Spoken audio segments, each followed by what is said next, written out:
Olá, hoje fazemos memória do martírio de São João Batista. Vamos acompanhar o Evangelho segundo São Marcos, capítulo 6, do versículo 17 ao 29.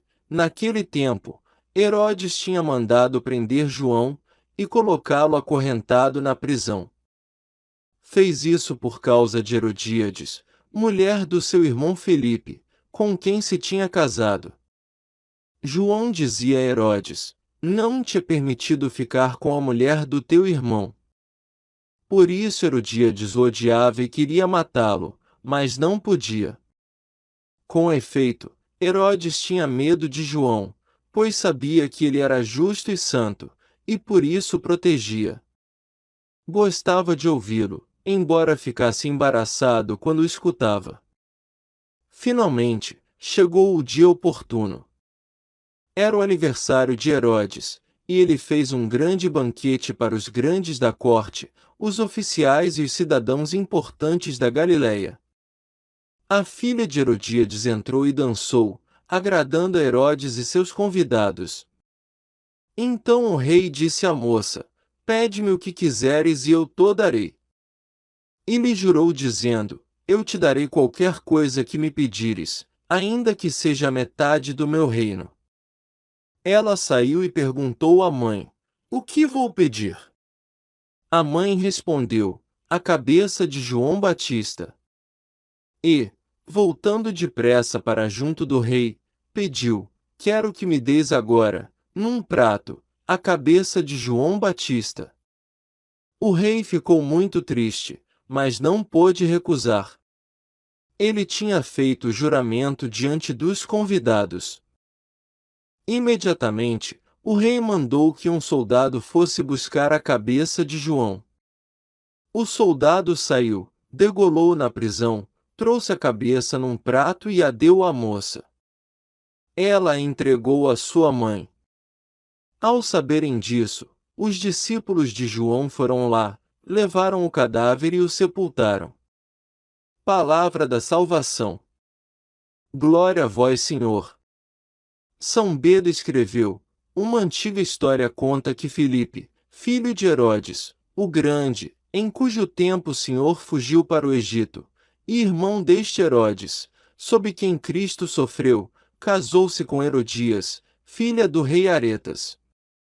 Algum tempo depois, seu sogro, em decorrência de algumas desavenças ocorridas entre ele e seu genro, deu sua filha a Herodes como esposa, para desgosto de seu primeiro marido, seu inimigo, casamentos que São João Batista declarou ilícitos a Herodes e Herodias, não sendo lícito casar-se com a mulher de seu irmão durante sua vida.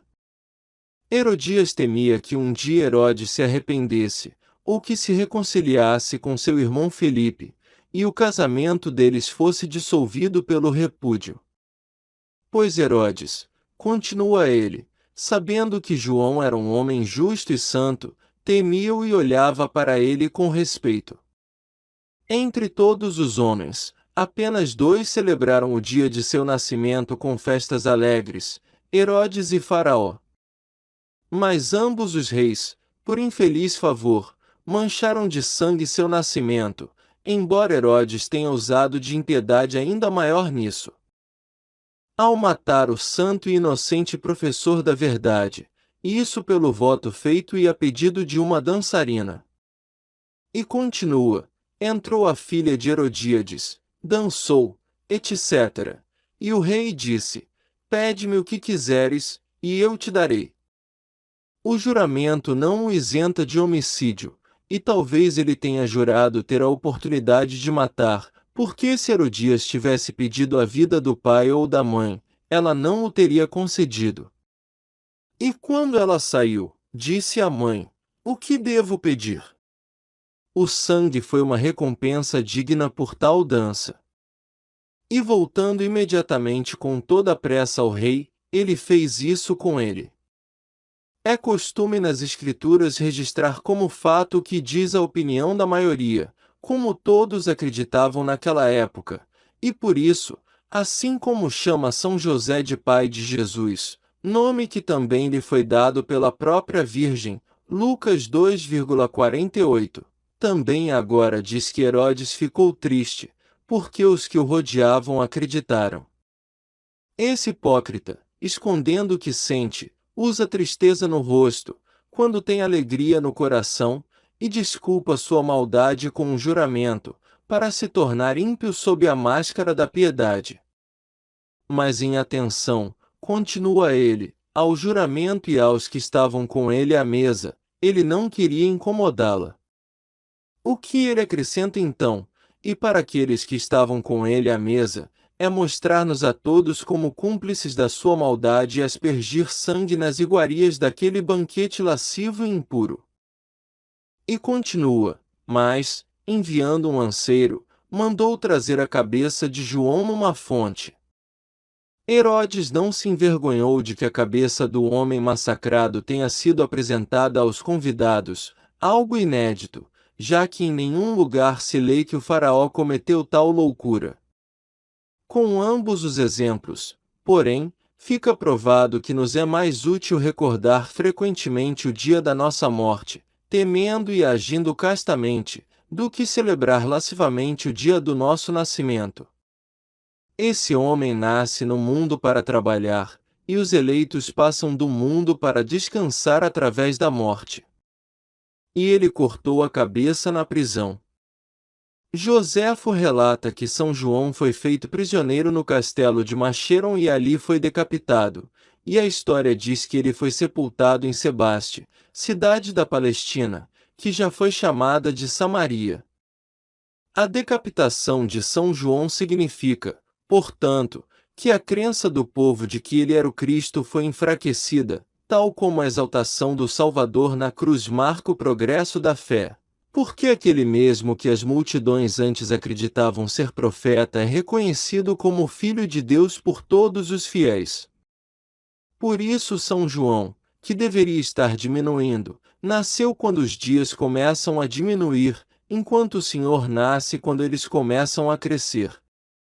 São Gregório Magno escreveu: não posso considerar sem profunda perplexidade que este homem, cheio do espírito de profecia desde o ventre de sua mãe, de quem se dizia que não havia ninguém maior do que ele entre os nascidos de mulher, foi enviado para a prisão por aqueles ímpios, foi decapitado recompensar a dança de uma garota e morrer, sendo um homem de tamanha austeridade, em meio às risadas de homens tão sombrios. Podemos acreditar que teria havido algo em sua vida para desculpar aquela morte infame? Mas como poderia aquele que só comia gafanhotos e mel silvestre pecar com a comida? Quando alguém que não saiu do deserto poderia se ofender com seu tratamento? De onde vem que Deus Todo-Poderoso abandona de tal maneira aqueles que ele escolheu para uma dignidade tão elevada antes dos séculos, para que recebam tal tratamento? O que acontece é que, como fica evidente pela piedade dos fiéis, o Senhor os aflige tanto no mundo que se vê como os recompensa no céu, e os deixa cair externamente no desprezo, porque internamente faz com que eles alcançam o incompreensível. Disto podemos concluir o quanto aqueles a quem Deus desaprova devem sofrer, quando ele aflige aqueles que ama dessa forma no mundo.